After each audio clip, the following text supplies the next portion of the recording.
Iche paba lai.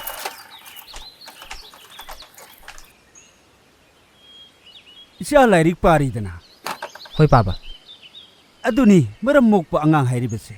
Yengoi aduni nasana khangna lairik paba duni ipa na pamli base. Paba. Aina lairik kana paraga achowa mi mo oiraga kana wahaloi. Paba, iche, ichan, inaw nungaina thamdoine. Lairik kanna pagadabani. Icha singidamakta paba lairibasidi. Baba, ngasidi yam ngana halaina. Yengoi nupi macha ngasidi pabase haksang kaya nungaitraba. Aduda thabak lauriba mapu aduna yumda potharuro haidana ipa halaklaba. Baba, hakchang nungaitradi hayengdagi thabak chatlurnuda. Ipa kasu tawruye nungshada chatlubagi kok khajiktan ngahauge tawbagi wanida. Yengoi malemga isengedi ude makhoidi kadayda chakhrabagi. Yaimadi sanaba chatkiye. Ichandi phamongda tumiye baba. Paba, paba ikaurge. Paba hale hayo. Ngamuk su leirakpani. Nakhoi na si naupa chaminaro. Hoi paba.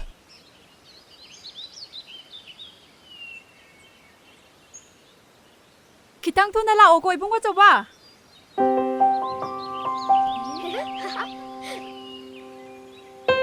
Aya.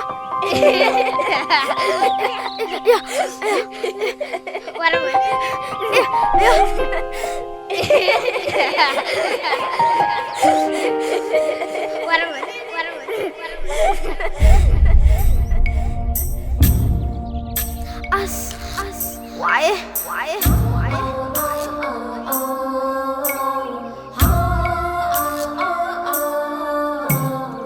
Tivia, nang warmani, angon nam tingo, ay umang birageba. Hoy.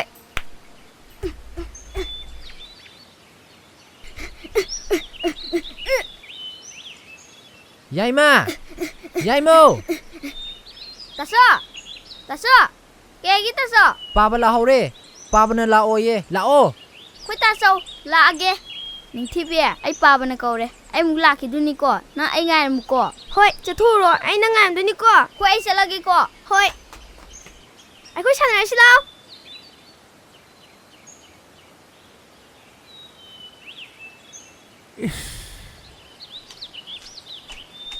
Papa. Hay ma. Papa. Tuni Hay. nang ba? Tabna laune. Tu batare ne nang bo. Papa. Ngamulek po papa. Papa, ngamukti. Papa, ngamukti. Papa, ngamukti. Ihe. Ai di. Isyagi ngamuk leirak pa kauram ledana. Dali. Papa, sumalay silanya. Yengoi. Isyada ay napagi tawbani. Isyagi ngamuk leirak Karay na papa. Oh, se. Yengoi. Nangi dadaga ne. Se ka ngamuk se saminaro ko. Hoy papa. Ise, ngamuk si samina se. Ay di zaroige. Nangne, data sauga jamina ro chalo. Hoy se. Taso, ngamuk si sa se. Lao. Iche su sa se. Achauba, ise di chaningdre. Nang nanaw goina jamina ro.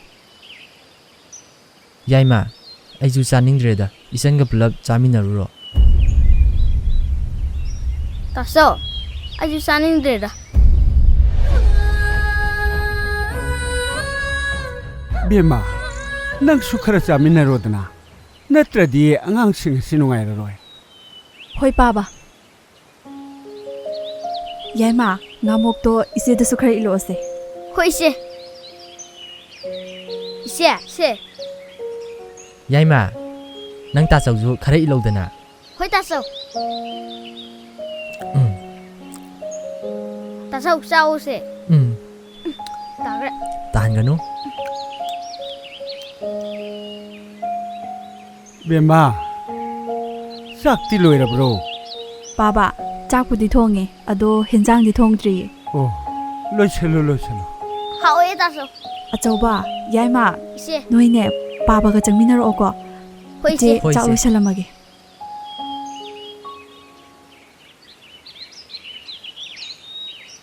Itema, karai chatino. Fizu wazaluine. Sida suriyo. Asiana pizidi. Sana kunhanda hanabiyo. Sona sake. Yade. Sona sake. Yade. Sona sake. Yade. Sona sake. Yade. Sona sake. Yade. Sona sake. Yade. Sona sake. Yade.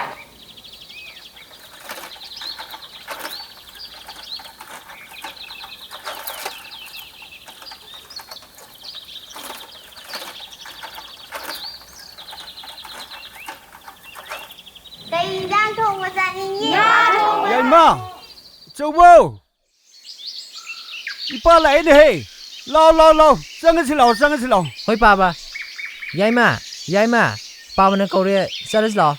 Hoi ta châu. Lao. Baba, ai lage. Nithibia, ai baba na kaure. Hayeng sanarji ko, ai chalage. Hoi do, akhani ne chanaba phom do. Hayeng de dong sanji ko. Hoi ai chalage ko. Hoi chalo ko. Hoi.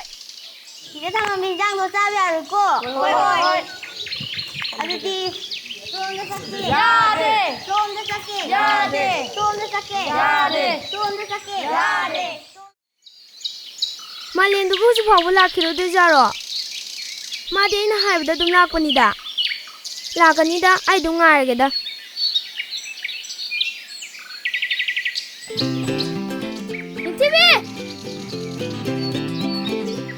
Nithibia ai la. Eh, Malem.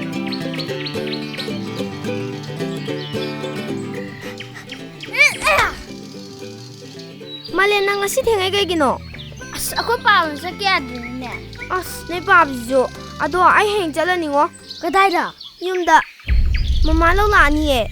Ado ai heng chaw gang lak to ne. Adu de khoi heng ge sanamina phangaroi ko. Sanamina ba phangaroi. Ado ai heng wa chaw ga to ne lak to ni ngo. Adu di heng wa chaw mu khangna di. Nangna engondagi chawo meyam heraga. Ado soidana la uko. Ai lak toine.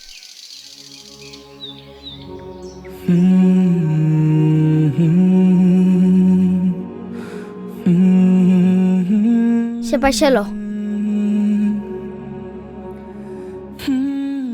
Aina piriba lupa mangase hangiwa mu ai naktam puduna la uko. Hoi Malem, puduna lake. Si pasalo se.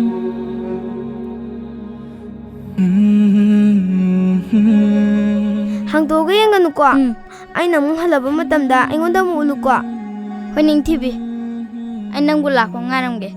Hoi Malem, adudi ay thinge ay chalage ko. Bye bye. Malem bye bye.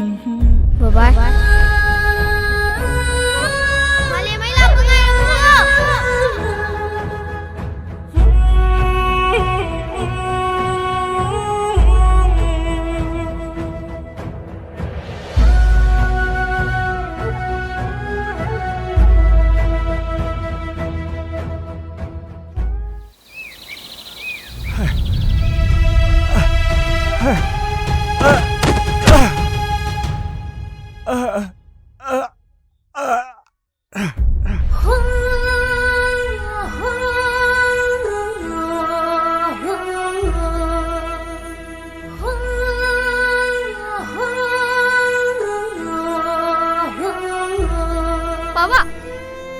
Papa kulo se.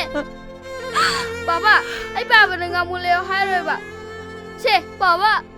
Kulo se papa. Papa, se, hogalo se papa. Da chai koi mo kana da sinara page papa. Se, hogalo se papa.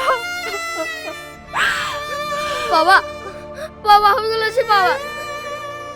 Ai hanging amule hai roi ba papa da. Papa hogalo papa. Papa, hogalo se papa. Paba na ibu. Matik sawa mi ama. Wahing kani haram badai ne paba. Paba lai chadi. Ai karam na laik tamdino paba. Achauba, nakhoi gi dabakta iche ai leiri basidi. Ima baba na pamjaramba manglan sing do. Iche na soidana tungan gani e. Iche.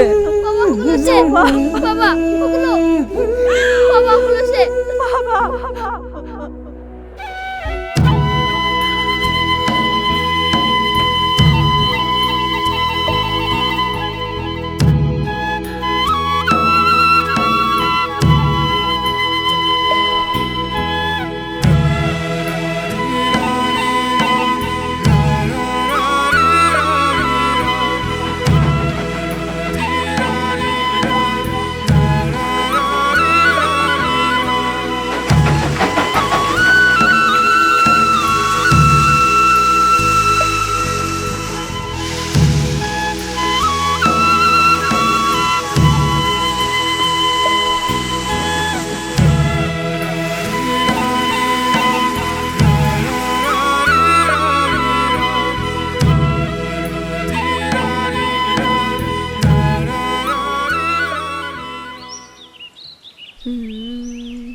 Kappa yadi ko.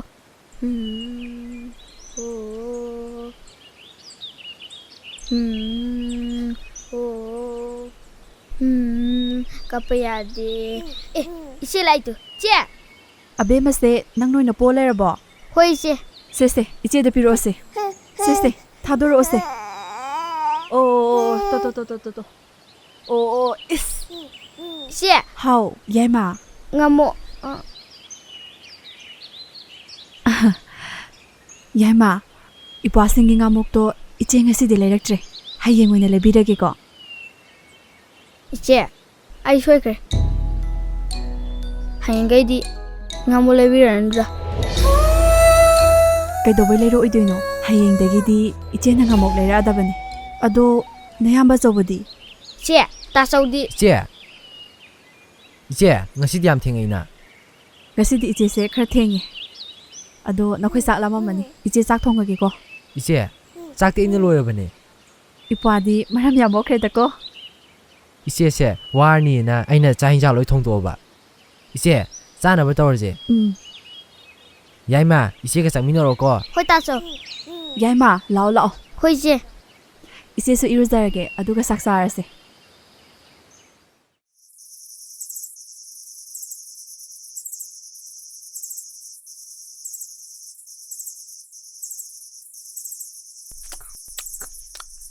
Kaino yaima chak po dumai chabro se iche ingi se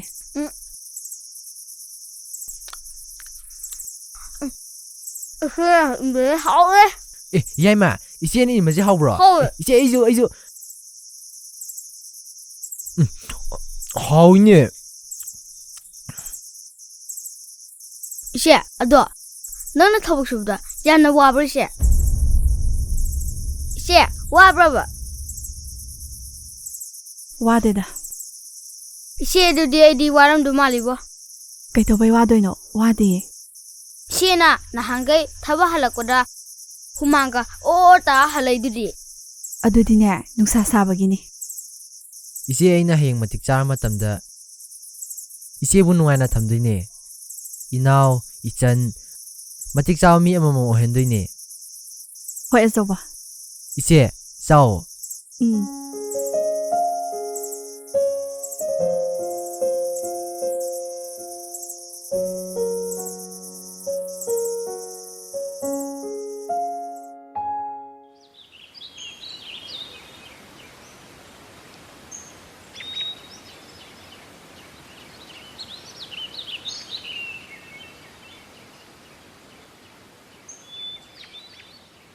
azoba nang school chatpadane nanaw na paje school yong na ba thinjan biram ko Hoise.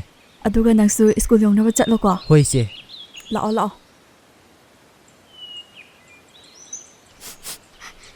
Iche agishu lao ado yaima nang hore ne school da ne mi khatna ba yadi ko ado iche muina ga ne khana bu ka hodi ne o long thijan mi ne. he mi khatna ba yade adudi yade phate ba tawgunu ko Hoi se. phare chalo Law yaima. achoba angang do yenga chatmina ko makhonga do second da chapkani ba Hoise.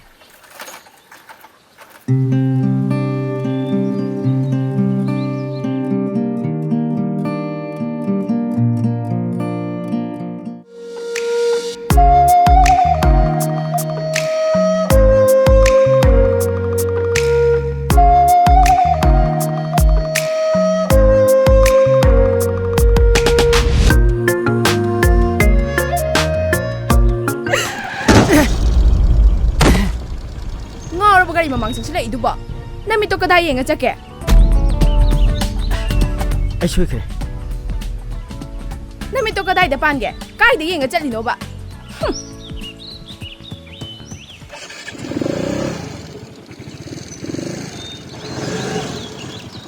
Mane ngundu thungge thumjilaga ngawbra kaino.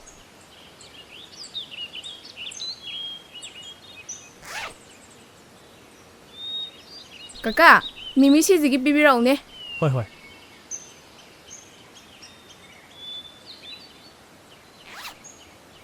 Malayam, nandi kay loge hai no? Kaka alu kisi amta loge.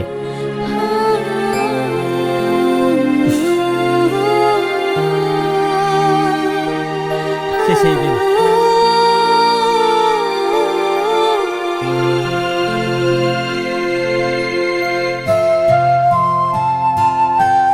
Mali nam kai salu no. Segi dak le salu bani. Say. Nang yelo.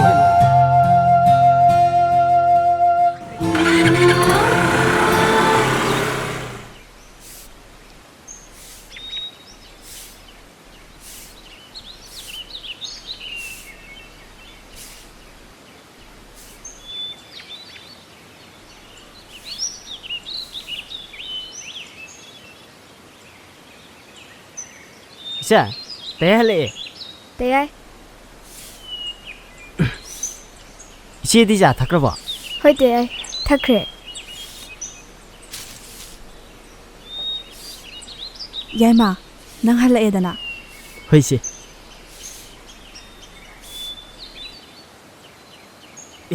Sa, se, teh na alu kisi am le rak pane. Si sina segi dak ni.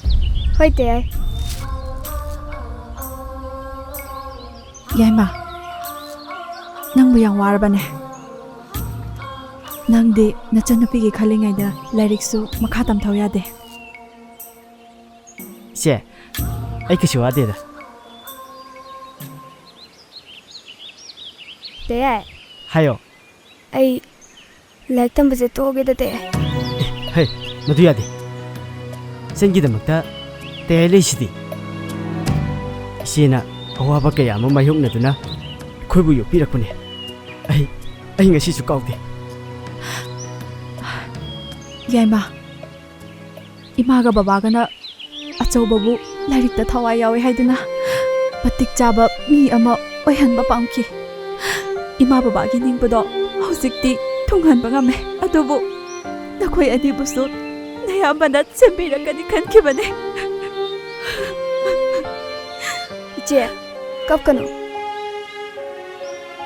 Iche na kapado ai yeng ba ngamdi.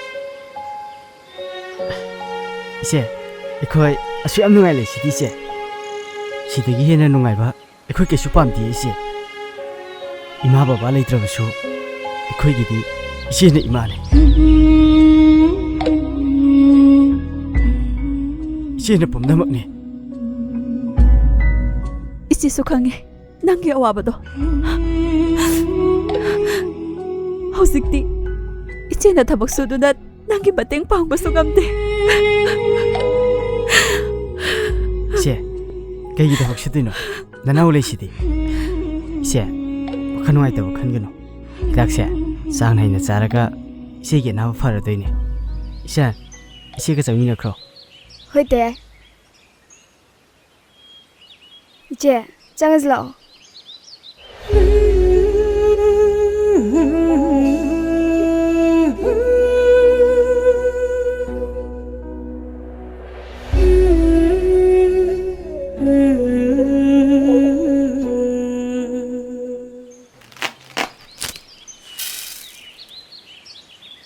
Ningthibia, ngarang tamalam ka thingnai haibdo nang kaman khangino ba? Ngarang do aina gari tharokpada malem do aigi gari mamangda changsilakpane. Ai sumani khangdabani na khara ngangre. Kaino haisibo? Mane di kaman khangiba? Dukanda magi ming kaurokpada aina khanghobane. Adugi wabu maga kok unarga harga loire. Unababudi yaiba. Ado ai lai haibadi mangonda khangan ba yadi ko. Kaino nang haidubo? Nangbu tamalam na lakba yam wana ngaibane. Ai su khange. Adubu matang sidadi nang na haidu piganu ko. Mana ibu kaukhrabra ningsing libra haibada ai yengba pame. Nangi wakhalduna atu yauradi ai hairoi. Ado magaiga hayengdo amta unahalo. Aina ngarang ngangkhiba wasingdo ai amta chamthoke. Hoi, ai horen tamalemda hairage. Ato sinju se totlo.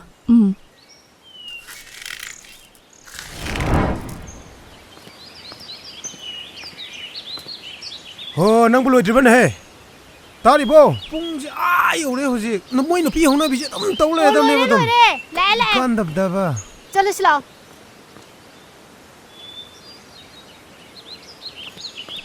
ꯌꯥꯏꯃ ꯇꯥꯁꯣ ꯅꯇꯩꯃꯁꯦ ꯕꯣꯔꯗꯤꯡꯗꯒꯤ ꯑꯉꯥꯡꯁꯨ ꯎꯅꯔꯛꯀꯅꯦꯁꯨ ꯍꯥꯏꯌꯦ ꯑꯗꯣ ꯑꯩ ꯏꯆꯦꯗꯁꯨ ꯀꯔꯤꯝꯇ ꯍꯥꯏꯔꯝꯗ꯭ꯔꯕꯅꯦ ꯑꯗꯣ ꯅꯪ ꯑꯃꯨꯛꯇꯪ ꯏꯆꯦꯗ ꯄꯥꯎꯗ ꯇꯝꯃꯨꯀꯣ ꯑꯩ ꯑꯃꯨꯛꯇ ꯆꯠꯂꯨꯈꯤꯒꯦ ꯍꯣꯏ ꯇꯥꯁꯣ ꯑꯩ ꯏꯆꯦꯗ ꯍꯥꯏꯔꯒꯦ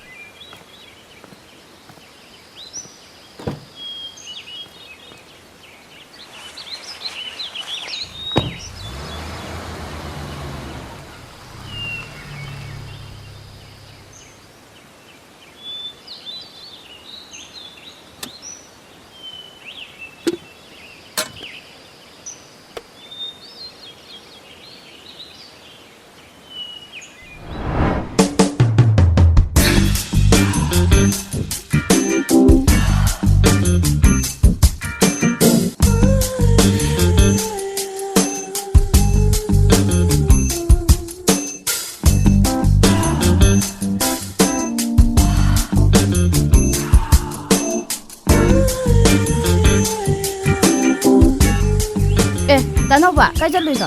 ꯑꯩꯁꯨ ꯃꯥꯂꯦꯝꯍꯣꯏꯗ ꯆꯠꯂꯨꯒꯦ ꯇꯧꯕꯅꯦ ꯑꯗꯨꯗꯤ ꯇꯥꯟ ꯌꯥꯝ ꯆꯥꯔꯦ. ꯍꯌꯦꯡꯗꯣ ꯏꯃꯥꯟꯅꯕꯤ ꯑꯃꯒ ꯗꯥꯃꯥꯂꯦꯝꯒ ꯑꯃꯨꯛꯇꯪ ꯎꯅꯍꯜꯂꯣꯕ. ꯑꯁ ꯑꯗꯨꯗꯤ ꯑꯩ ꯉꯝꯃꯣꯏꯗ ꯃꯥꯏ ꯁꯞꯇ꯭ꯔꯗꯣ ꯑꯩ ꯌꯥꯝ ꯀꯤ ꯍꯥꯏꯕ ꯑꯩ ꯉꯝꯃꯣꯏꯗ ꯑꯁ ꯌꯥꯔꯣꯏꯀꯣ ꯁꯤꯟꯕꯤꯔꯛꯑꯣꯀꯣ. ꯑꯗꯣ ꯍꯥꯏꯕꯨꯗꯤ ꯍꯥꯏꯒꯦ ꯑꯗꯣ ꯌꯥꯔꯛꯇꯗꯤ ꯑꯩ ꯈꯪꯗꯦꯀꯣ. ꯅꯪꯅ ꯍꯥꯏꯔꯗꯤ ꯁꯣꯏꯗꯅ ꯌꯥꯔꯛꯀꯅꯦꯕ. ꯑꯩꯗꯤ ꯌꯥꯔꯦꯅ ꯂꯧꯔꯦꯀꯣ. ꯆꯥꯕꯤꯁꯤꯗꯤ ꯀꯣ ꯍꯌꯦꯡ ꯄꯨꯡ 2. ꯍꯣꯏ ꯍꯣꯏ ꯍꯥꯏꯗꯗꯤ ꯍꯥꯏꯔꯒꯦ.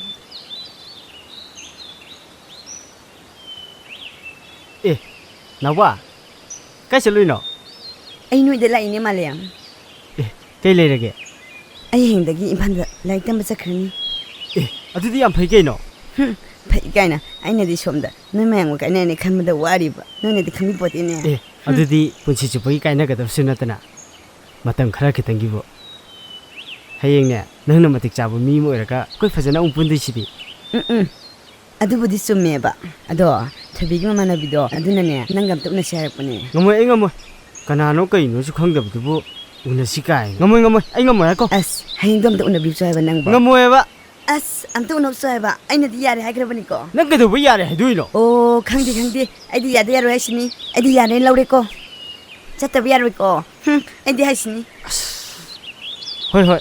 ꯑꯗꯨꯅꯤꯗꯅ ꯐꯔꯦꯅꯦ ꯑꯩꯁꯨ ꯆꯠꯇꯔꯕꯅꯤꯅꯅꯦ ꯍꯣꯔꯦꯟ ꯅꯨꯡꯗꯥꯡꯗꯣ ꯑꯩꯈꯣꯏꯗ ꯆꯥꯛ ꯆꯔꯥ ꯑꯃ ꯆꯥꯃꯤꯟꯅꯁꯦꯕ. ꯏꯕꯥꯅꯤꯅ ꯌꯥꯝ ꯄꯥꯝꯖꯕ ꯃꯐꯩꯗꯣ ꯑꯗꯨ ꯀꯥꯏꯗ ꯆꯤꯛꯇꯅ ꯆꯥꯃꯤꯟꯅꯁꯦꯃꯦ ꯅꯪꯕꯣ. ꯍꯣꯏꯅꯦ ꯐꯔꯦꯅꯦ ꯑꯩ ꯂꯥꯛꯑꯒꯦꯅꯦ. ꯑꯗꯨꯗꯤ ꯑꯩ ꯆꯠꯂꯒꯦꯀꯣ. ꯐꯔꯦ.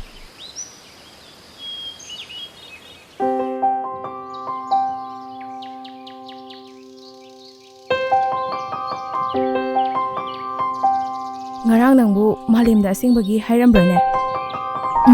하이기분해. ngại ko.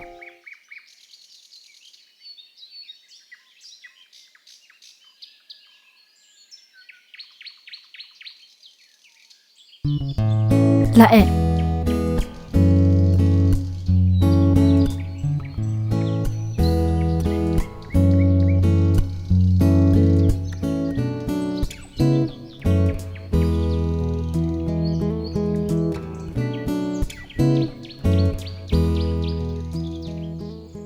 ꯑꯩ ꯀꯧꯕ ꯀꯩ ꯂꯩꯔꯒꯦ?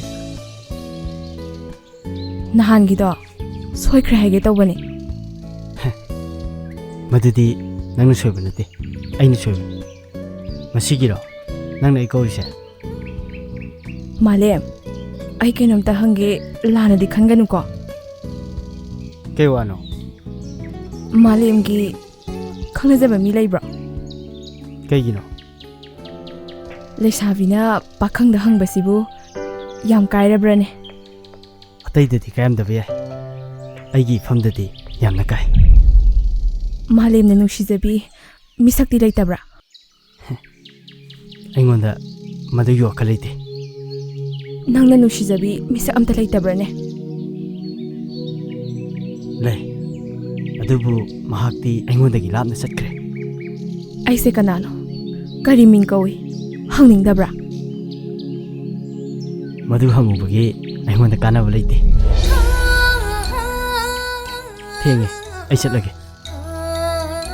Ado Malem ꯅꯪꯅ ꯅꯨꯡꯁꯤꯖꯕ ꯃꯤꯁꯛꯇꯣ ꯀꯅꯥꯅꯣ? ꯀꯔꯤ ꯃꯤꯡ ꯀꯧꯒꯦ? ꯅꯨꯡꯁꯤꯕ, ꯑꯩꯒꯤ ꯅꯨꯡꯁꯤꯕ, ꯑꯩꯒꯤ ꯏꯐꯝꯗ ꯅꯨꯡꯁꯤꯕ ꯂꯩꯇꯦ. ꯊꯝꯁꯨ ꯊꯝꯃꯣꯏ. ꯑꯩ ꯆꯠꯂꯒꯦ.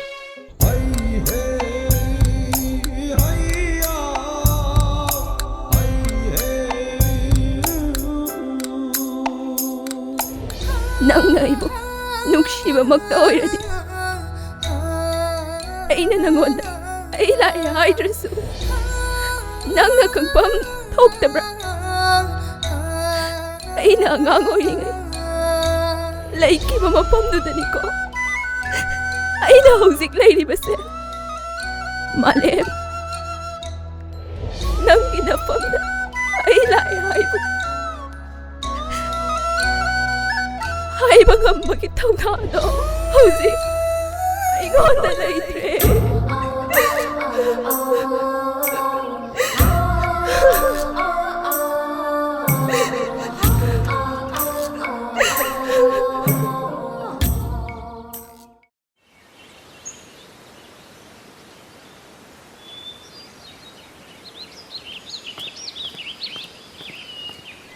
ताचो ꯆꯥꯟ ꯑꯩ ꯑꯣꯖꯥꯅ ꯐꯤ ꯊꯤꯕꯒꯤ ꯍꯥꯏ.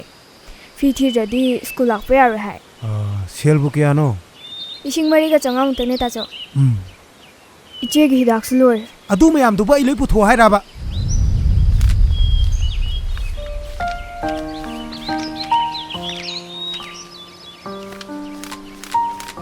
ꯁꯦ, ꯑꯇꯩꯗꯤ ꯅꯕꯨꯡ ꯌꯥꯏꯃꯗꯩ ꯂꯧ.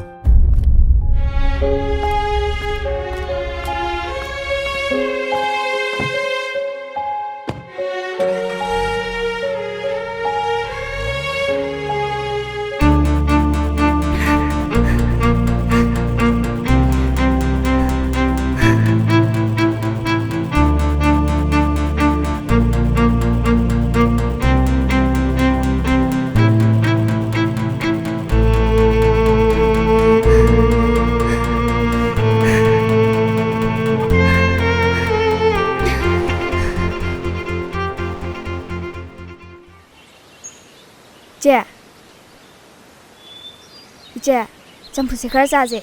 ꯑꯗꯨꯒ ꯍꯤꯗꯥꯛ ꯑꯃꯨꯛ ꯆꯥꯅꯕ ꯏꯆꯦ. ꯌꯥꯔꯅꯤꯗ ꯏꯆꯦ, ꯀꯩꯁꯨ ꯇꯧꯗꯦ. ꯀꯣꯛ ꯈꯤꯇꯪ ꯆꯤꯛꯄꯅꯦ.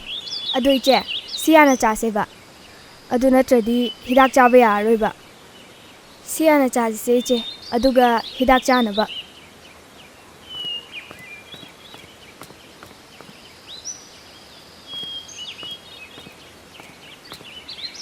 이젠 자 리콜리 맘세 암달로 셜루라.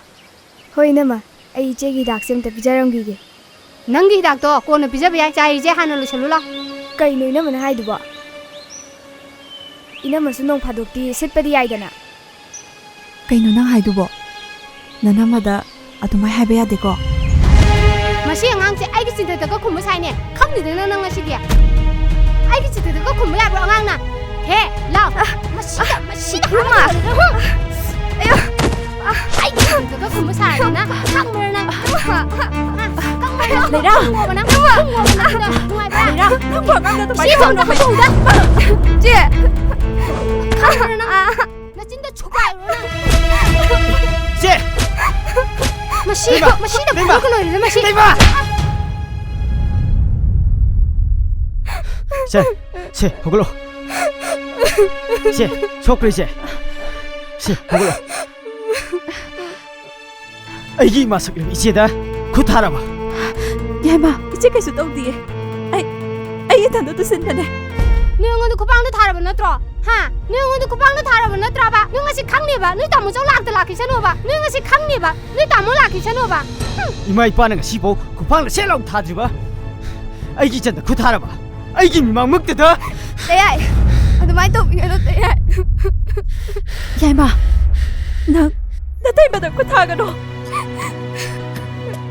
야이마, 나 이제는 하이마 와서 나길러줘. 이마 바보 레이람라바디 나 아썸다 떠오르보이고. 제, 아이기 미망 먹대다 통이시보. 아이는 그런 얘기들을 내고 하면 이제. 아이 시기부터 파이 이제. 야이마, 난 ꯀꯩꯒꯤ ꯑꯗꯨꯃꯥꯏꯅ ꯍꯥꯏꯔꯤꯅꯣ ꯁꯦꯜ ꯂꯧꯔꯝꯗꯥꯏꯗꯗꯤ ꯑꯩꯈꯣꯏꯕꯨ ꯅꯤꯡꯁꯤꯡꯉꯝꯒꯅꯤꯅꯦ ꯑꯩꯈꯣꯏ ꯉꯁꯤ ꯐꯥꯎ ꯏꯇꯩꯃꯣꯏꯗꯒꯤ ꯀꯔꯤ ꯅꯤꯔꯒ ꯆꯥꯈ꯭ꯔꯒꯦ ꯅꯤꯔꯒ ꯆꯥꯏ ꯍꯥꯏꯕꯕꯨ ꯆꯥꯏ ꯍꯥꯏꯕꯅꯤ ꯀꯩꯅꯣ ꯏꯇꯩꯃ ꯇꯌꯥꯏ ꯑꯩꯅ ꯂꯥꯟꯕꯅꯦ ꯑꯩ ꯇꯥꯆꯧꯗꯒꯤ ꯁꯦꯜ ꯂꯧꯔꯨꯔꯦ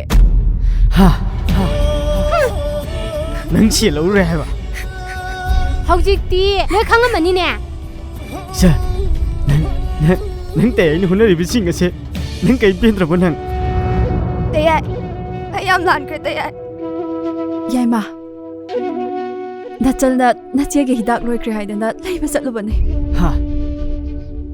ꯑꯩꯗꯤ ꯏꯆꯦꯒꯤ ꯍꯤꯗꯥꯛ ꯂꯣꯏꯔꯦ ꯍꯥꯏꯕꯁꯦ ꯀꯥꯎꯔꯦꯗꯅ ꯏꯆꯦ ꯀꯞꯀꯅꯣ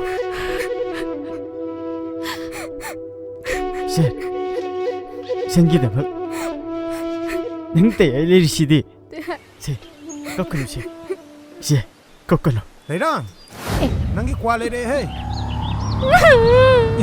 ꯀꯔꯤꯅꯣ ꯇꯧꯅꯩꯁꯤꯅ ꯑꯩꯕꯨ ꯅꯣꯏꯅ ꯃꯤ ꯑꯣꯏꯅ ꯎꯗꯕ ꯅꯠꯇ꯭ꯔꯣ ꯀꯩꯗꯧꯅꯔꯒꯦ ꯅꯣꯏꯕꯣ ꯇꯥꯃꯣ ꯑꯩꯒꯤ ꯃꯥꯏꯗ ꯃꯥꯅ ꯈꯨꯄꯥꯛꯅ ꯊꯥꯔꯤꯕ ꯑꯗꯨꯗꯁꯨ ꯅꯠꯇꯦ ꯑꯩꯕꯨ ꯌꯨꯝꯁꯤꯗ ꯂꯩꯕ ꯌꯥꯔꯣꯏꯁꯨ ꯍꯥꯏꯔꯤ ꯃꯥꯅ ꯀꯔꯤ ꯍꯥꯏꯕ ꯆꯥꯎ ꯁꯥꯡꯉꯕꯅꯤꯅ ꯅꯇꯩꯃꯗꯁꯨ ꯈꯨꯠ ꯊꯥꯕ ꯉꯝꯃꯦꯅꯦ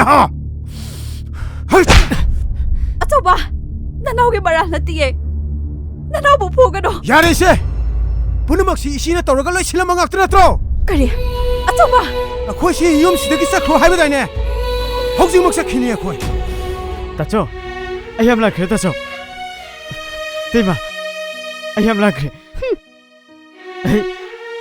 ꯑꯩ ꯇꯥꯆꯧꯒꯤ ꯇꯩꯃꯒꯅ ꯌꯥꯗꯕ ꯊꯕꯛ ꯑꯃ ꯑꯣꯏꯅ ꯇꯧꯔꯔꯣꯏꯌꯦ ꯌꯨꯝꯁꯤ ꯊꯥꯗꯣꯛꯑ ꯆꯠꯈꯤꯅꯣ ꯇꯥꯆꯧ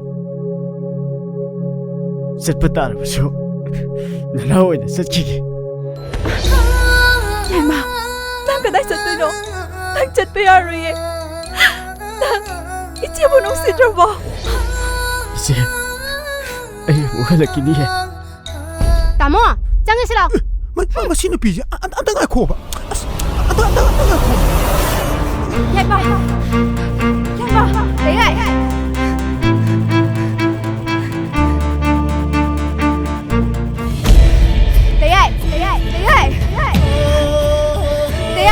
ꯆꯠꯈꯤꯅꯣ ꯂꯩꯔꯥꯏ ꯆꯠꯈ꯭ꯔꯗꯤ ꯑꯩꯈꯣꯏ ꯀꯅꯥꯒ ꯂꯩꯍꯧꯗꯣꯏꯅꯣ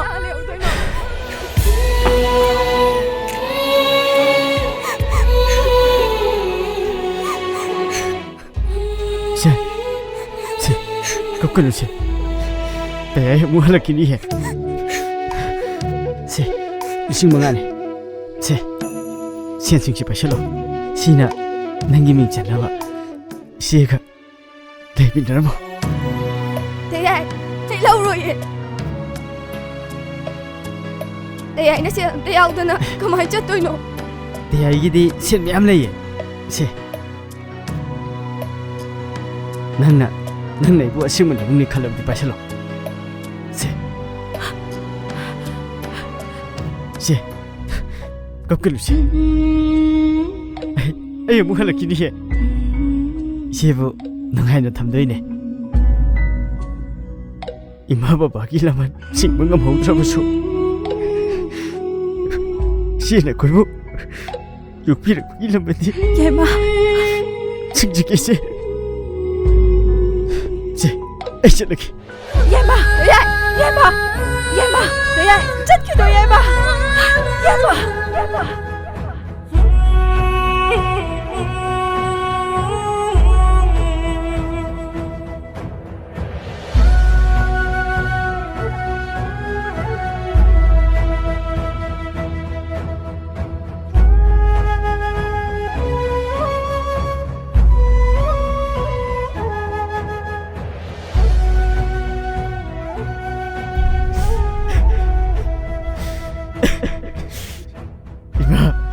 Baba,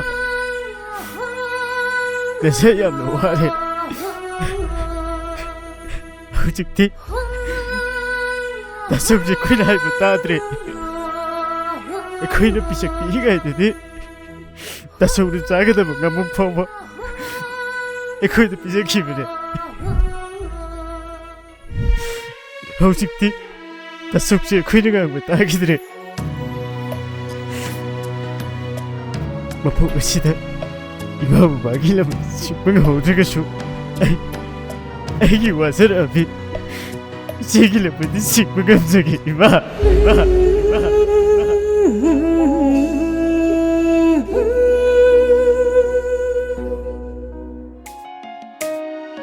ꯅꯤꯡꯊꯤꯕꯤ ꯅꯣꯏ ꯇꯥꯖꯧ ꯍꯌꯦꯡ ꯂꯥꯛꯀꯅꯤ ꯍꯥꯏꯕꯅꯦ ꯑꯦ ꯅꯪꯗꯤ ꯀꯃꯥꯏ ꯈꯪꯉꯤꯕ ꯅꯪꯒꯤ ꯐꯣꯟ ꯆꯠꯇꯦꯅ ꯑꯩꯉꯣꯟꯗ ꯇꯧꯔꯛꯄꯅꯦ ꯑꯗꯣ ꯅꯪ ꯄꯥꯎ ꯑꯃ ꯇꯥꯔꯕꯣ ꯀꯩ ꯄꯥꯎꯅꯣ ꯍꯥꯏꯁꯦ ꯇꯥꯃꯥꯂꯦꯝꯗꯣ ꯉꯔꯥꯡ ꯌꯨꯝ ꯊꯥꯗꯣꯛꯑꯒ ꯆꯠꯈꯤꯕ ꯃꯥꯜꯂꯦ ꯍꯥ ꯀꯩꯅꯣ ꯍꯥꯏꯁꯤꯕꯣ ꯀꯩꯒꯤ ꯆꯠꯈ꯭ꯔꯤꯕ ꯃꯥꯗꯤ ꯃꯌꯥꯝꯕꯅ ꯇꯥꯟꯊꯣꯛꯈꯤꯕ ꯃꯥꯜꯂꯦ ꯃꯇꯩꯃꯅ ꯄꯥꯎ ꯍꯦꯟꯖꯟꯅ ꯇꯝꯖꯜꯂꯝꯒꯅꯤꯕ ꯌꯥꯝꯅ ꯐꯠꯇꯕꯅꯦ ꯃꯇꯩꯃꯗꯣ ꯑꯗꯣ ꯆꯥꯛ ꯆꯥꯊꯣꯛꯎꯔꯁꯦ ꯂꯥꯛ ꯅꯪ ꯆꯪꯉꯝꯃꯣ ꯑꯩ ꯂꯥꯛꯑꯒꯦ ꯂꯥꯛꯎꯀꯣ ꯑꯗꯨꯗꯤ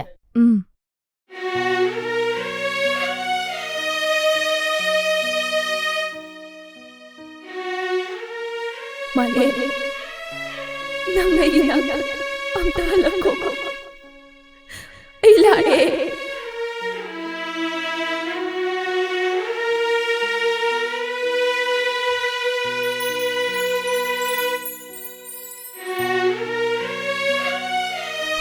Sepaselo. Ay napiribal pa mga siya. Nangyaway mo ay natong puno na laupo. Nang naiinag ang mga lakohay ay nasidilae. Nang manugsibagidama, ipang nangasis, lehig na nalaye.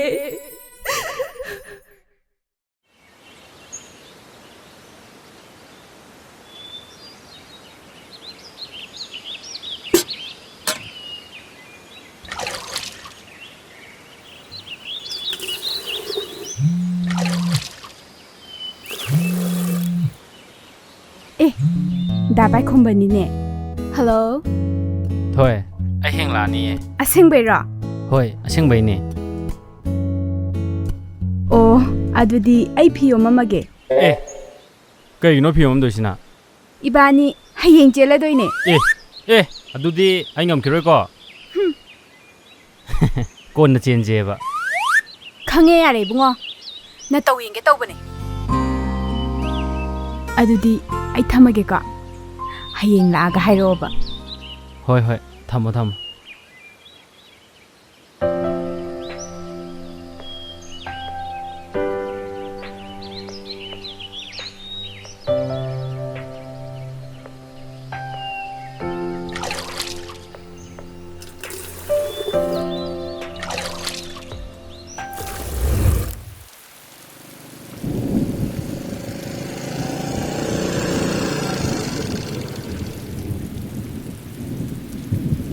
Kanam lai trajar to isibo. Ichen. Ai la Tazao, la edana, kakhalo. Hoi. Nung jiju machin hek tai. Ima hoi di ude ichal na ka chakrage. Ima di thabak chakhiye. Ichen di. Ningthibi di imungda laye. Ningthibi? Tacho. ꯑꯩꯉꯣꯟꯗꯒ ꯂꯥꯛꯀꯅꯤꯒ ꯑꯝꯇ ꯍꯥꯏꯗꯦꯅ ꯏꯃꯥ ꯍꯣꯏꯗꯤ ꯑꯅꯥ ꯑꯌꯦꯛ ꯌꯥꯎꯗꯕ ꯅꯠꯇ꯭ꯔꯣ? ꯍꯣꯏ ꯌꯥꯎꯗꯤꯌꯦ. ꯑꯗꯣ ꯏꯃꯥꯅꯁꯨ ꯅꯪ ꯌꯥꯝ ꯎꯅꯤꯡꯉꯦ ꯍꯥꯏꯕꯅꯦ. ꯑꯗꯣ ꯅꯪ ꯆꯠꯅꯕ ꯇꯧꯔꯁꯤꯗꯅ. Tazao, ningthibise sida leba kuidiko. Tazaugi siti ꯑꯩꯈꯣꯏꯗ ꯂꯩꯍꯟꯅꯤꯡꯗꯕ ꯃꯥꯜꯂꯦꯗ ꯅꯤꯡꯊꯤꯕꯤꯁꯦ. ꯑꯗꯨꯒꯤ ꯋꯥ ꯅꯠꯇꯤꯌꯦ.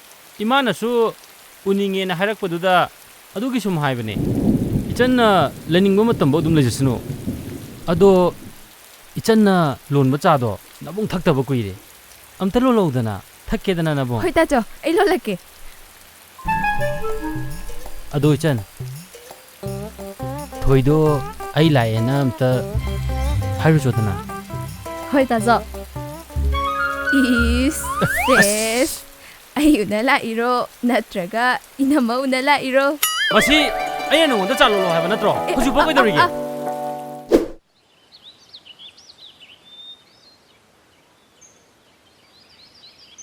ꯃꯁꯤ ꯅꯨꯄꯥꯁꯦ ꯍꯧꯖꯤꯛꯐꯥꯎ ꯂꯥꯛꯇꯦꯕ.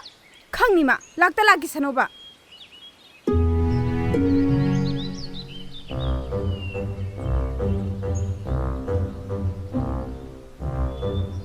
야!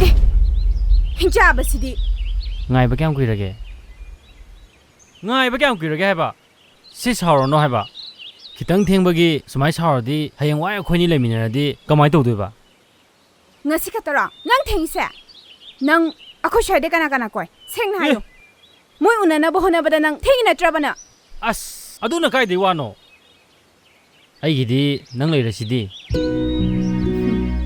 asengbe hoi adudi nang aina haiba yagadra yadoine adudi aikhoi ani ngasi chelase as adudi ingam khiroi ko nangna chelaji de hai kari no khangde ne nangbu hojik tang amni hai kidaine adu nataba ma hayo ba phagi tawbanida aina pambadi nangna aina tabunupi atopa kanam ta na yingdabda adu khitane aina pamba thoi nangna aibu nuksi haiba aisu khangi adubu aisho nangna ai nuksi bagum aina shu nangbu nuksi aina ngasi lai sisu nangbu nuksi bagine aishu dapat khomana ngayo haiba mikupta adubu ngai khini ado matam se thengi chatna batars chalase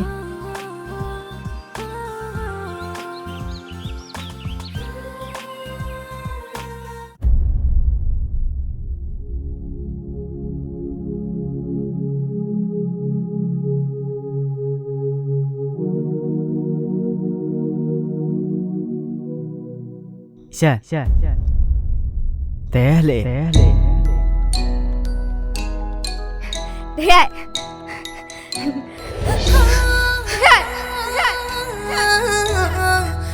Thế nang chắc nó thế ai nang kai lại kìa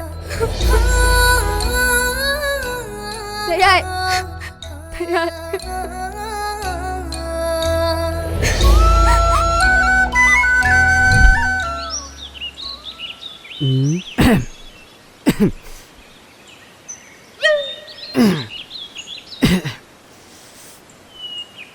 Jan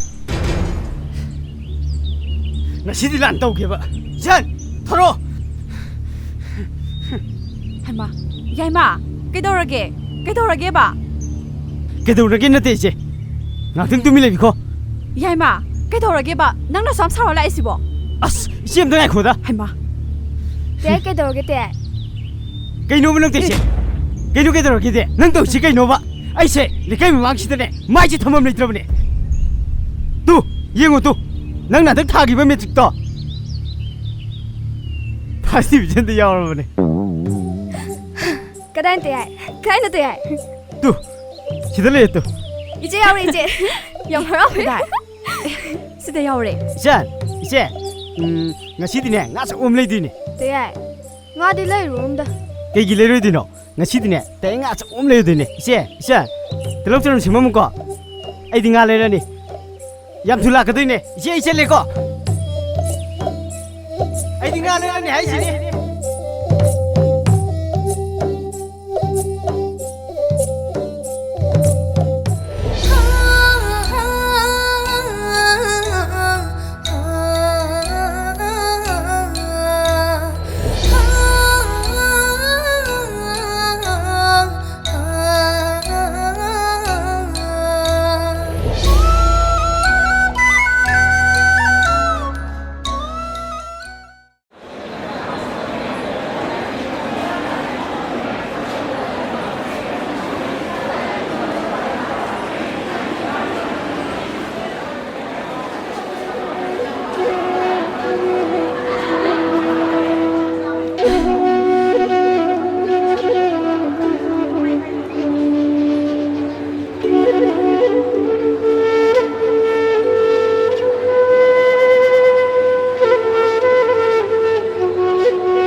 ine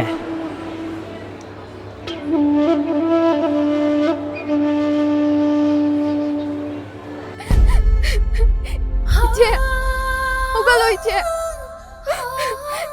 오갈로 이거보다 누나 자기는 이제 아까만 혹시 들어봐 이제 오갈로 이제 오갈로 이제 네 ai chú là ni che ai khôi nó chỉ rồi bộ ai khôi bắt đầu được nó chắc cái nó che che lại chuyện để khôi cái nào cái liệu tôi nói che che chắc kiểu vậy rồi che ai khôi thằng đâu cái chắc kiểu vậy rồi che che không có lo che không có lo che 그리노 아이다 우리 보시고 씨 낭부야 너 와라브라네 너 빨라 아니에 씨부 소잉암다나 너 빨라 거다 ngày 코코 씨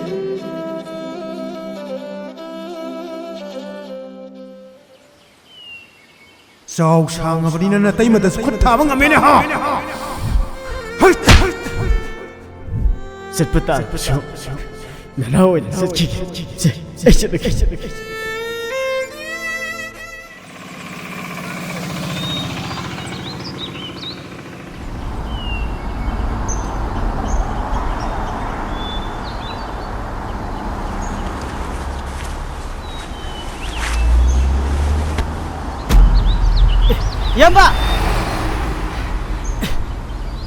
Yamba! Ado ai nga tang lai ga tro ke ko. Kai do ro ja no ne.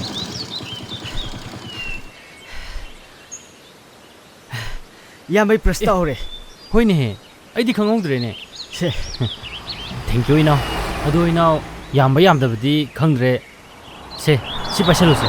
Yani yamba sendi. Ina ai nu si ba gi pi bne. Se ina. Yamba sendi yani da. Nati ina pa shalu. Yamba sendi lora.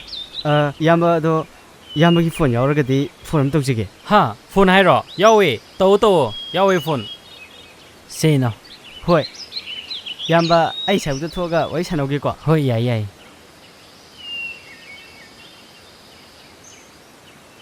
che 이제 점프 제가 자 생지세 이제 자닝드레 겜타 자닝드레다 이제 자들이 학장도 소원이에 헬로 Hello 까나 Chan ai ni te ai ne 대야 nâng lọ 대야 chia sẻ giao thổ hạp xuống 대야 đi nâng lọ 대야 이제 포는 또 빨기 필요 이제 phải là cái 대야 Phải hello 이제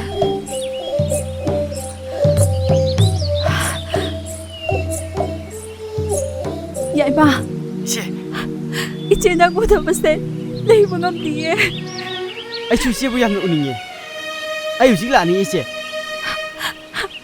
난 아니봐 Hoi ise Ai yu jing la ni 이제 짝짜다비 낭봉아름 되게 난 나가 보나 짜되니 Hoi ise Hey, kana wai chanai do.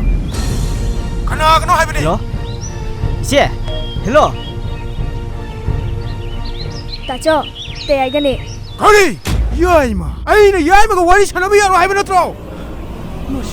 Aina yaima ko wari chanabi yaro hai bani tro. 저봐 야 마세 당기 나 나오네 나 나오다 놈나 하이가노 Taxi kasi nai do ma bo ai inau nate.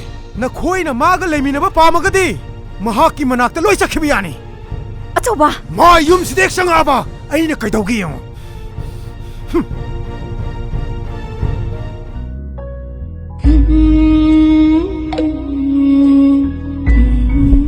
Isi aina heng mati char matamda isi bu nuai na thamdui ne inau ichan matik chaw mi amam mohen dui ne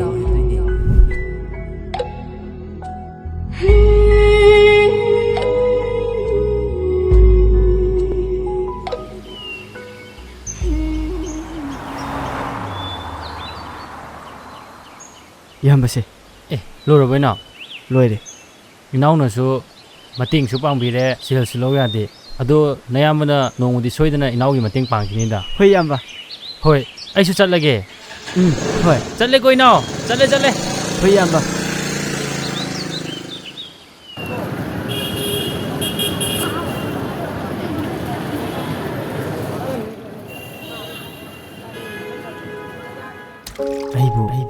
ꯉꯥꯁꯤꯕꯨ ꯂꯩꯔꯁꯤꯔ ꯏꯆꯦꯒ ꯏꯆꯟꯒꯒꯤ ꯐꯤ ꯑꯃꯁꯨ ꯂꯩꯅꯤꯡꯉꯤ ꯉꯥꯁꯤ ꯂꯩꯔꯨꯔꯒ ꯁꯦꯟ ꯑꯃꯨꯛ ꯀꯣꯟꯅꯗꯧ ꯃꯥꯟꯗꯦ 이봉아 이봉아 까이 라우도이노 라오 아이제 yengi 라오 아이제 라우지 라오 라오 라오 까이 라우게 하이노 이네 ngasi kya pige 싸마가 말푸 라우로 센스 수드레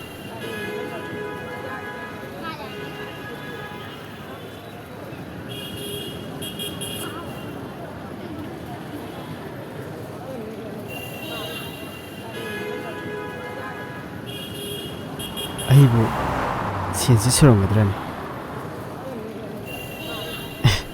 해라 희행하게다 이네 프릿 아니다 yenge봐 kaya pikpano kaya sabuno 이제가 이장기가 yenge다 오네 o nupigia 아 o khalo mathakta sulere 이네 아다기 시험도 럭터비로봐 o sisiro ahoy 아시제 se sulere sida sulere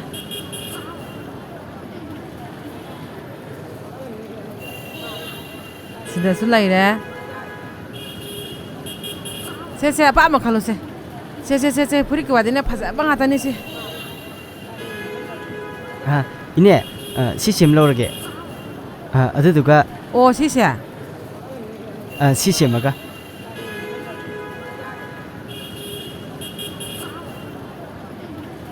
yare ko 아도 이네 시험 kya tarage sangwa kon tare 시험지부 수렁거드라네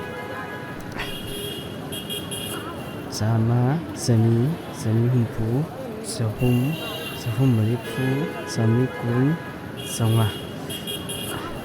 kon ado ine sienbudi sure yumda hannaba bara yaudre o se isa go ma tani lupa kundu tabirage hoine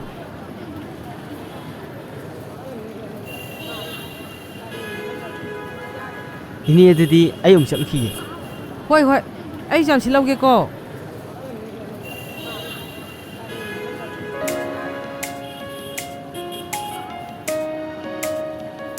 ꯁꯤ ꯑꯣꯏꯔꯗꯤ ꯏꯆꯦꯒ ꯏꯆꯟꯒꯅ ꯌꯥꯝ ꯍꯔꯥꯎꯔꯅꯤ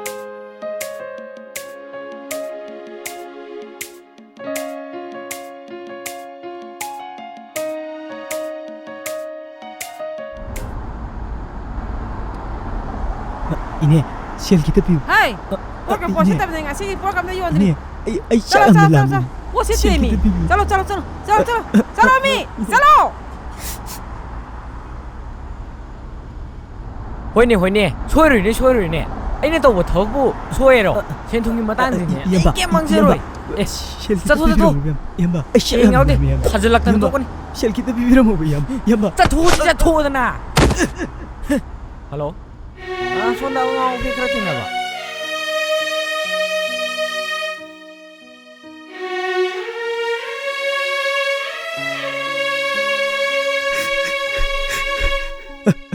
다다 하인 비라게 기타 깜짝이고 백제랍니다 하인 비라게 또 하인 비라게 고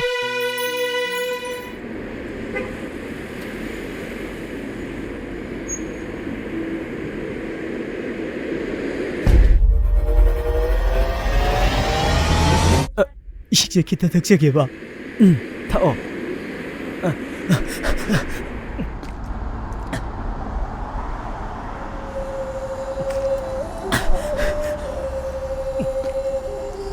이노 셀가 야오르가디 기타 피피로 봐 아이 ngărangdagi 싹음도 싸드리 아이 짝이 남 싱줄이 투레 юм다 한나바 바라게다 가이시 야오이다 기타 피피와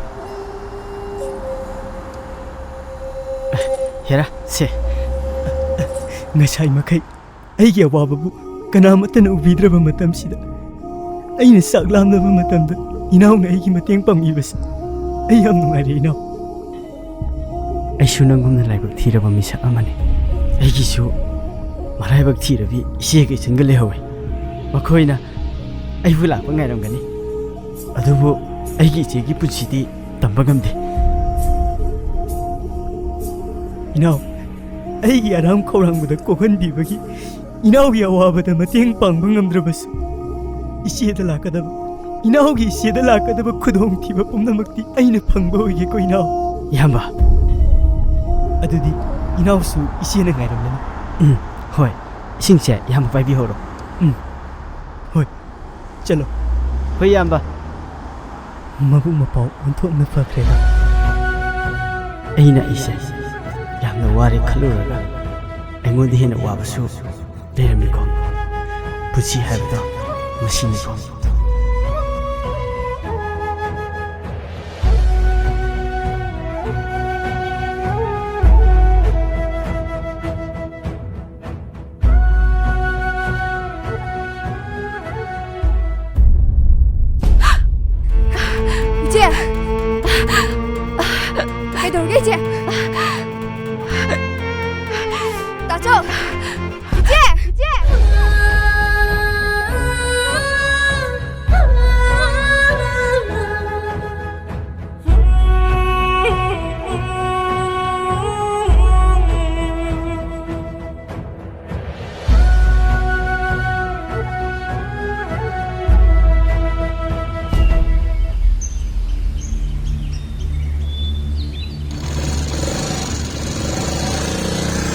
Ino, amta ngai khuo.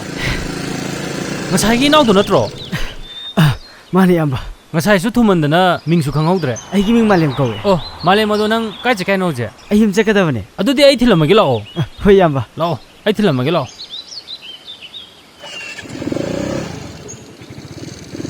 Se aina yum yong na thiladam se. Yamba gari do kita kan thubi biya ga. Thoge thoge.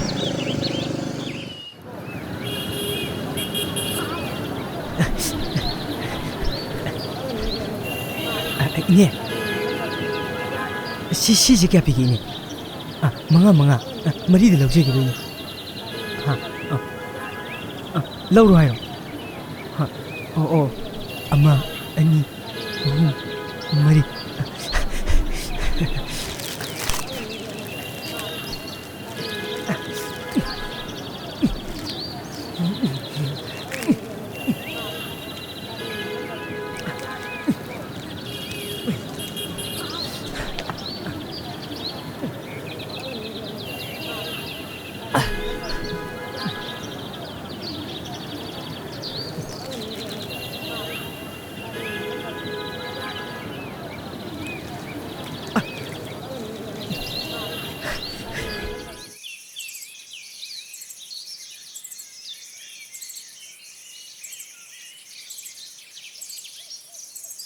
Adu yamba yumsu yorobnina yumbukta changuse Ngasidi changangongge nong moina phajana laage yumsu khangabanina aise athuba ma sule hoy yumda adu yamba kuigadab sunate cha glass umta thakminause nong phajana laage angang singi nungdang su birthday ma tawgadaba aduna kona yumsu khangabanina phajana laage yamba na su yadrabanina aise changagi yamba nong phajana pulase hoy lehoro aisu chatna ba tawrage nong se su tarakadaw male chatlage hoy yamba adu dei changu khi ko hoy lehoro fare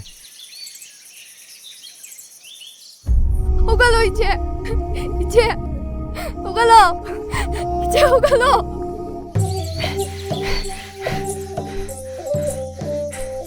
se ai lại iche se hogalo ha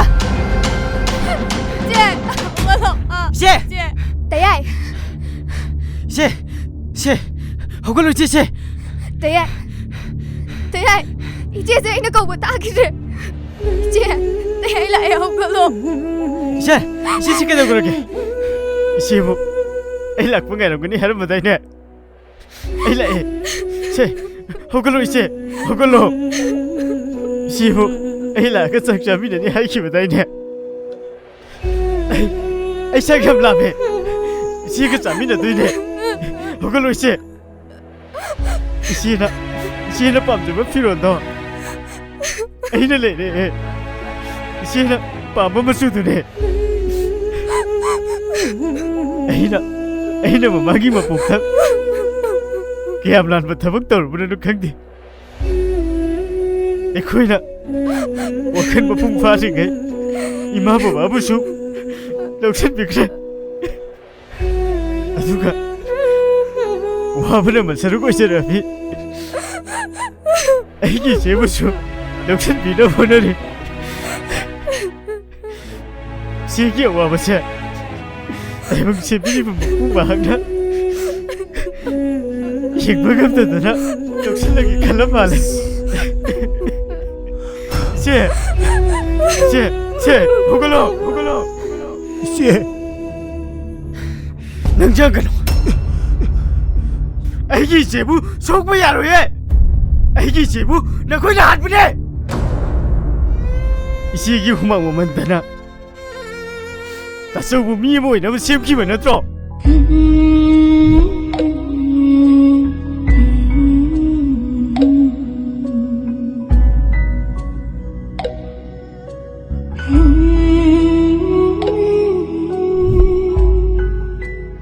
hꯧꯖꯤꯛꯇꯤ ꯏꯇꯩꯃꯒꯤ ꯈꯨꯃꯥꯡꯗ ꯂꯩꯔꯕ ꯅꯠꯇ꯭ꯔꯣ 야이마 다서우 얌 란크레 야이마 이제나 다서우기다먹더니나 마틱 잡은 미모 오이라디 하이두나 이세기 빵은 코디막 로이 부독두나 호나키만 너트로 hꯧ직티 다서우 마틱 짜래 이때이만 해는 루해 너트로 이세는 수분호마가 먹더라마 마tab시다나 한나 바위 얘기들어봐 너트로 야이마 ngasi디 다서우기 이란 코디막 아이 야서레 야이마 이마 빠북 나이기보 아이싱도 ngasi디 톡레 누빠 하이버세 누피기 굿들레 하이키보도 나코이나 말은 뭐이라가 아이기 이fam다 누피 하이버세 다서 원감키도네 다이봉 빨라시다 마마나 마사 눅시보다기 헨바 그리블레 형그네 이제서 아이기들 이마수 뿡나먹네 나코이보 아이네 노이나 핫그네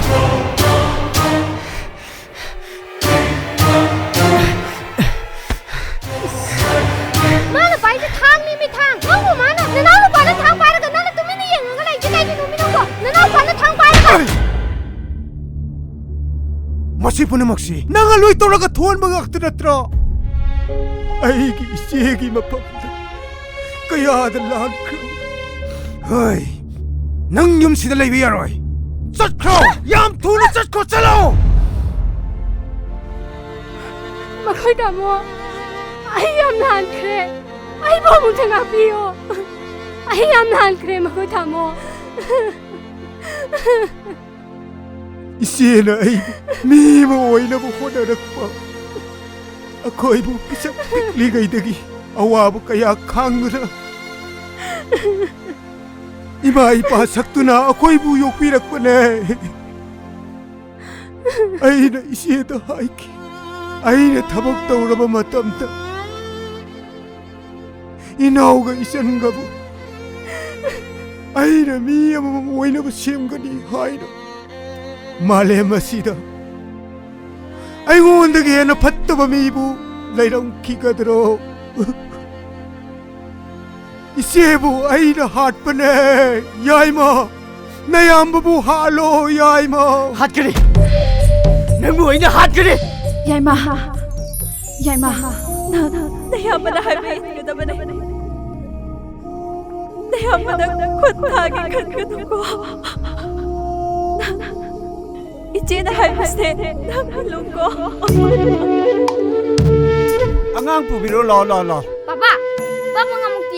하이마 이자기 nga목동의 CD 깔음이드나 Yaru jo andi yaru. lau yaima pabna hewu 저봐 lejerase 안강도 템 ningai tawsi yaima 이빠 꼬나 레비르게 라오 yumda sa laose 네 이빠 꼬나 레비르게 버니 야이마 이빠 신 야우디 하이버니 낭부 저봐 사건지 빠요시 라옴니 낭부 라옴니 마시 쿠박사르까리고 낭 yaima pabli se yaudi ye yemul lejeba lao 빠빠의 염득이 셀록 통락을 내게 하이버니 낭부 baba lupa tara tare 하이마 이사기 nga목 레이나버니 마푸나 피리세 baba sakan jem payo 이빠빠이 baba yaima ai ngamuk leruge baba चलो चलो ꯏꯆꯥꯒꯤ ꯉꯥꯃꯨꯛ ꯂꯩꯔꯣꯀꯣ ꯍꯧꯖꯤꯛꯇꯤ ꯏꯆꯥ ꯀꯞꯄꯇꯨ ꯑꯦꯗꯅ ꯂꯥꯛꯑꯣ ꯂꯥꯛꯑꯣ ꯅꯪꯒꯤ ꯇꯥꯆꯧꯅꯅꯦ ꯉꯥꯃꯨꯛ ꯂꯩꯔꯅꯤꯀꯣ ꯍꯣꯏ ꯕꯥꯕꯥ ꯁꯤ ꯌꯥꯏꯃꯒꯤ ꯉꯥꯃꯣꯛ ꯇꯥꯆꯧꯁꯨ ꯆꯥꯋꯣ ꯇꯥꯆꯧꯗꯤ ꯌꯥꯔꯅꯤꯗ ꯍꯣꯔꯦꯟ ꯅꯪꯅ ꯆꯥꯔꯒꯅꯦ 이찬기 각비우고 hoi taso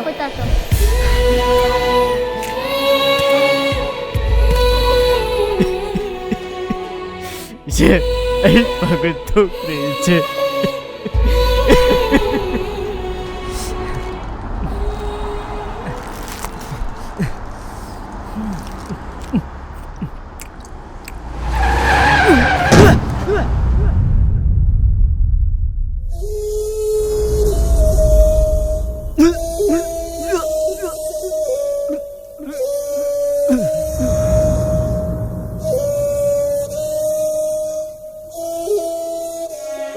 이제 레이바키 에이 레이바네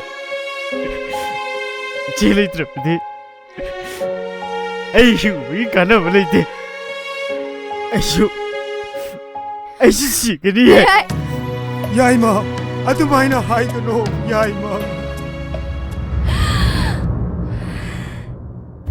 이제 대야이 이제 밀방에 대야이 이제 나고 nang isi sokpe yaro nang usi kyum sida kaidori nang usi magi am thuna imang di am thuna sakho nang isi da sokpe yaro yaima isi se hospital da puna batokse hoi nang dinga si yumda aina doctor de halakpada nang yum sida leramba yaro yum de heng leramba nang kaidogi yum yaima isi se hospital pu khana batokse se yaima se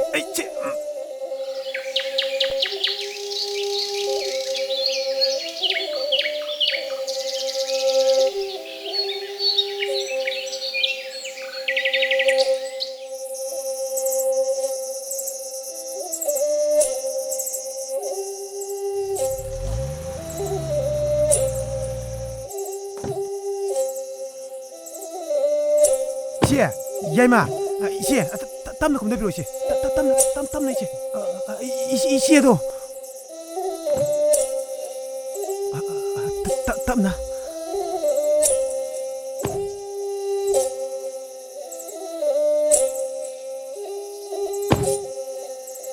야이마 이빠르게세 이제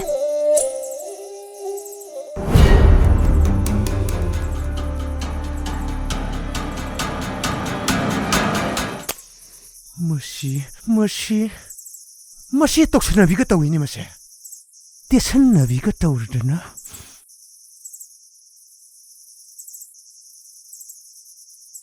होय नंग आइनी yum सिदा लेंगुन हाबे नत्रो नंग असि तोक्सन ज काना रो जे आई हम लान करे जे ngakpi pham tok trabai gi ran che iche na mukta di ngakpi yo ai am nan करे जे hogolose hoy ai nang nang nang yum sida leramba yaro habi natro nang usi bok yum sida kaidori jam thune yum sida thadu asa khosalo masi do hola gada soida bangam da bab yoi babu kana leibage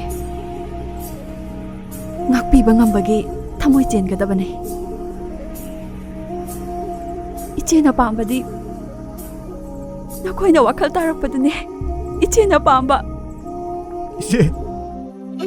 इसे ननाउ अब लान क्रिसे ननाउ ngakpi pam thok traba iral se amuk ta ngakpi huise achauba iche na pambadi iche ni nau nusina na lemi da badane ise na koibu pisak piningai teki awa kaya thengna duna laki bane nanaउ ngasidi ningsing lakle 이시에세 아이코이기디 이마니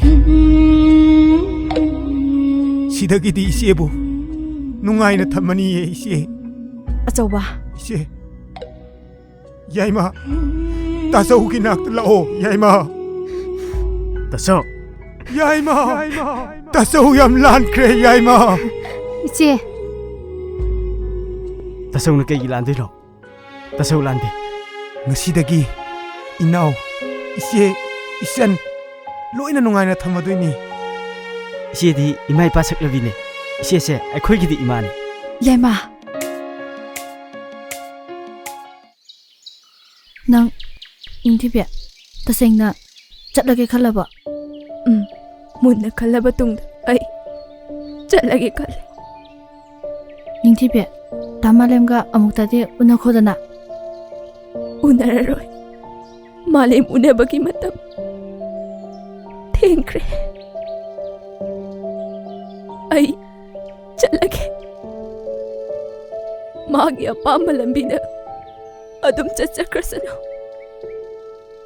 ꯑꯩ ꯆꯠꯈ꯭ꯔꯕ ꯃꯇꯝꯗ ꯑꯃꯨꯛ ꯍꯟꯅꯁꯨ ꯂꯥꯛꯀꯗꯕ ꯃꯥꯟꯗ꯭ꯔꯦ꯫ ꯅꯍꯥꯟꯋꯥꯏ ꯑꯉꯥꯡ ꯑꯣꯏꯔꯤꯉꯩ ꯃꯇꯝꯗ ꯏꯕꯥꯅꯤꯅ ꯂꯩꯅꯈꯤꯕ ꯃꯔꯤꯗꯣ ꯍꯧꯖꯤꯛꯇꯤ ꯃꯥꯡꯈ꯭ꯔꯦ꯫ ꯑꯩ ꯈꯛꯅ ꯅꯨꯡꯁꯤꯕꯅ ꯅꯨꯡꯁꯤꯕ ꯀꯧꯕ ꯌꯥꯔꯣꯏꯌꯦ꯫ ꯑꯩꯅ ꯃꯥꯕꯨꯗꯤ ꯊꯃꯣꯏ ꯁꯦꯡꯅ ꯅꯨꯡꯁꯤꯈꯤꯕꯅꯦ, ꯑꯗꯨꯕꯨ ꯃꯥꯗꯤ ꯑꯩꯕꯨ ꯅꯨꯡꯁꯤꯕꯤꯔꯝꯗ꯭ꯔꯦ꯫ ꯑꯩ ꯆꯠꯂꯒꯦ ꯊꯣꯏꯕꯤ꯫ ꯅꯤꯡꯊꯤꯕꯤ ꯅꯪ ꯑꯗꯨꯃꯥꯏꯅ ꯇꯧꯅꯨꯋꯣ꯫ ꯂꯥꯛꯑꯣ ꯅꯤꯡꯊꯤꯕꯤ, ꯌꯨꯝ ꯆꯠꯂꯁꯤ ꯂꯥꯛꯑꯣ꯫ ꯂꯥꯛꯑꯣ ꯂꯥꯛꯑꯣ ꯅꯤꯡꯊꯤꯕꯤ, ꯂꯥꯛꯑꯣ꯫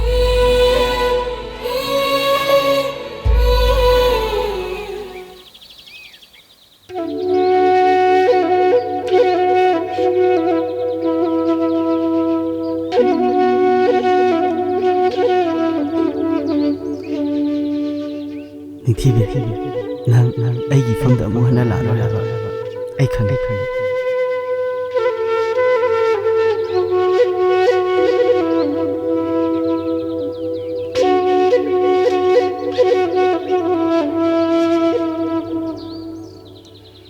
ꯑꯗꯨꯕꯨ ꯑꯩꯅ ꯅꯪꯕꯨ ꯅꯨꯡꯁꯤꯕꯗꯤ ꯉꯁꯤꯁꯨ ꯂꯦꯡꯗꯅ ꯂꯩꯔꯤ꯫ ꯅꯪꯅ ꯑꯩꯒꯤ ꯏꯅꯥꯛꯇ ꯅꯣꯡꯃꯗꯤ ꯁꯣꯏꯗꯅ ꯂꯥꯛꯀꯅꯤꯅ ꯑꯩ ꯉꯁꯤꯁꯨ ꯅꯪꯕꯨ ꯉꯥꯏꯔꯤꯌꯦ꯫ ꯀꯔꯤꯒꯤꯅꯣ ꯅꯪꯅ ꯑꯩꯒꯤ ꯑꯋꯥꯕ ꯈꯪꯕꯤꯗ꯭ꯔꯤꯕ?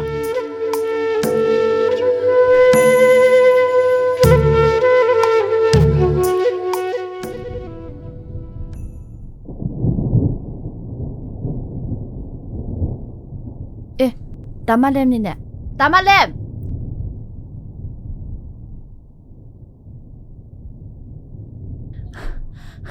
ꯗꯥꯃꯥꯂꯦꯝ! ꯀꯩ ꯍꯥꯏꯒꯦ ꯆꯥꯟ? ꯗꯥꯃꯥꯂꯦꯝ, ꯑꯩ ꯅꯪ ꯊꯤꯔꯛꯏꯅꯦ꯫ ꯀꯩ ꯂꯩꯔꯒꯦ? ꯃꯥ ꯉꯁꯤ ꯆꯠꯈꯤꯗꯧꯔꯦ꯫ ꯃꯥ ꯆꯠꯈꯤꯕꯒ ꯑꯩꯒ ꯀꯩ ꯃꯔꯤ ꯂꯩꯅꯒꯦ? ꯗꯥꯃꯥꯂꯦꯝꯅ ꯈꯪꯗꯕ ꯈꯔ ꯂꯩꯔꯦ꯫ ꯑꯩꯈꯣꯏꯗ ꯂꯩꯔꯤꯗꯣ ꯑꯇꯩ ꯀꯅꯥꯝꯇ ꯅꯠꯇꯦ, ꯅꯤꯡꯊꯤꯕꯤꯅꯤ꯫ ꯍꯥ? ꯀꯩꯅꯣ ꯅꯪ ꯍꯥꯏꯗꯨꯕꯣ? ꯗꯥꯃꯥꯂꯦꯝꯁꯨ ꯈꯪꯐꯝ ꯊꯣꯛꯑꯦ꯫ ꯅꯤꯡꯊꯤꯕꯤꯅ ꯑꯉꯥꯡ ꯑꯣꯏꯔꯤꯉꯩꯗ ꯂꯩꯈꯤꯕ ꯌꯨꯝꯗꯨꯗꯅꯦ ꯍꯧꯖꯤꯛ ꯂꯩꯔꯤꯁꯦ꯫ ꯑꯩꯁꯦ ꯍꯥꯏꯒꯦ ꯂꯥꯛꯄꯅꯦ, ꯑꯩ ꯆꯠꯂꯒꯦ꯫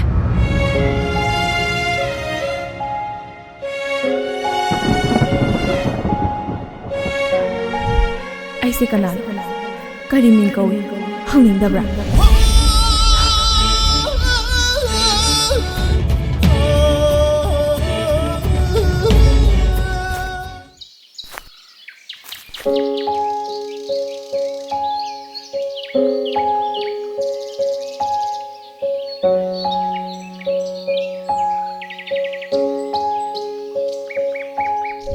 ꯑꯗꯨꯗꯤ ꯑꯩꯈꯣꯏ ꯍꯌꯦꯡꯒꯩ ꯁꯥꯟꯅꯃꯤꯟꯅꯕ ꯐꯪꯉꯔꯣꯏꯀꯣ? ꯁꯥꯟꯅꯃꯤꯟꯅꯕ ꯐꯪꯉꯔꯣꯏ꯫ ꯑꯗꯣ ꯁꯣꯏꯗꯅ ꯂꯥꯛꯎꯀꯣ? ꯅꯤꯡꯊꯤꯕꯤ! ꯅꯤꯡꯊꯤꯕꯤ, ꯑꯩ ꯂꯥꯛꯑꯦ!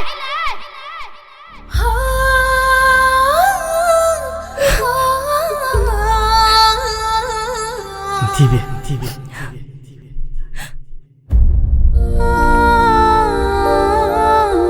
ꯅꯪꯅ ꯑꯩꯉꯣꯟꯗ ꯅꯪ ꯂꯥꯛꯑꯦ ꯍꯥꯏꯕ ꯈꯪꯍꯟꯅꯤꯡꯗ꯭ꯔꯤꯕ ꯀꯔꯤꯒꯤꯅꯣ?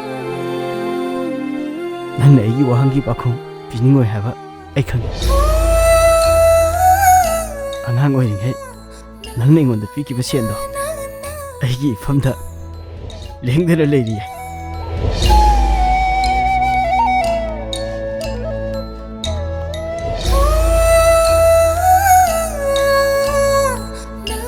ꯅꯪꯅ ꯁꯦꯟꯒꯤ ꯃꯅꯤꯡꯗ ꯏꯔꯛꯈꯤꯕ ꯋꯥꯍꯩꯗꯣ ꯑꯩꯈꯣꯏꯅ ꯑꯉꯥꯡ ꯑꯣꯏꯔꯤꯉꯩꯗ ꯄꯪꯒꯤꯗ ꯏꯕꯅꯤ ꯈꯜꯂꯒꯦ꯫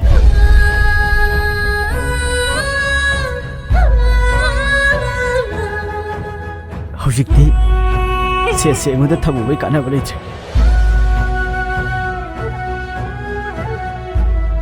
ꯁꯦ ꯑꯩ ꯆꯠꯂꯒꯦ ꯁꯦ Malem, aisu nangbu nungsiye. Nang yaudana hingba ngamloye. ꯑꯩꯅ ꯅꯪꯕꯨ ꯅꯣꯡꯃꯗꯤ ꯑꯩꯒꯤ ꯂꯥꯛꯇ ꯁꯣꯏꯗꯅ ꯂꯥꯛꯀꯅꯤꯅ ꯑꯩꯅ ꯀꯌꯥꯗ ꯋꯥꯅ ꯉꯥꯏꯔꯛꯄ ꯑꯩꯁꯨ ꯅꯪꯕꯨ ꯅꯨꯡꯁꯤꯌꯦ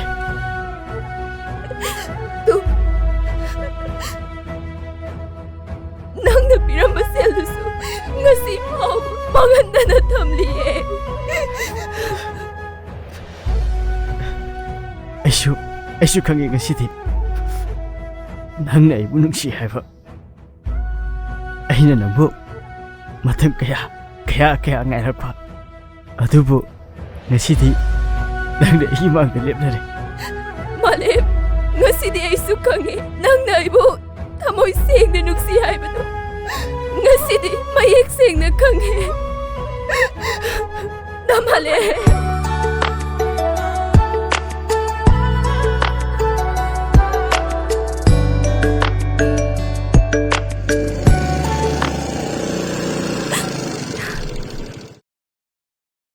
이베마, 낭디도 늦게 데우리바. Dacho, 예, 말림 너트로. ꯍꯣꯏ ꯏꯌꯥꯝꯕ ꯃꯥꯅꯦ 예, 낭디에도 늦게 데우미바. 너기세 아이 밥 따래. 말렘, 낭기 타모이도 나야마 마삭항해. 이찬부 루나 또비우고.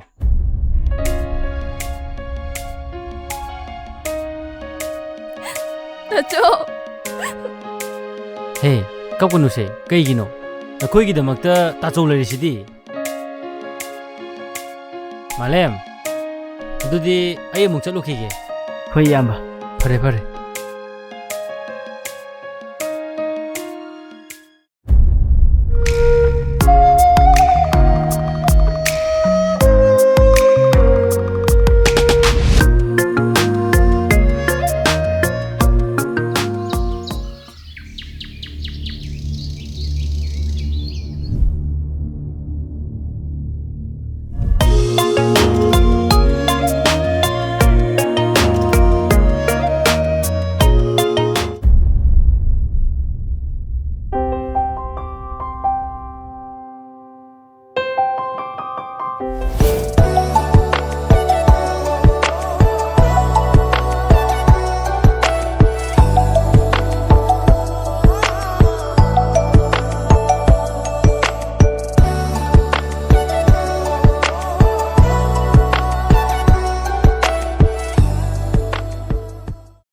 중롱 pesa dingo 액션 끝 액션 잠깐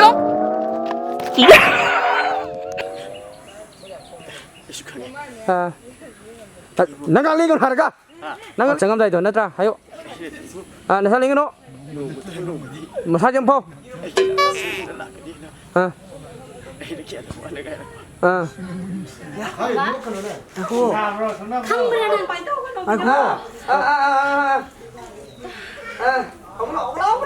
아이기 집에 그 금사이네 하나 넣나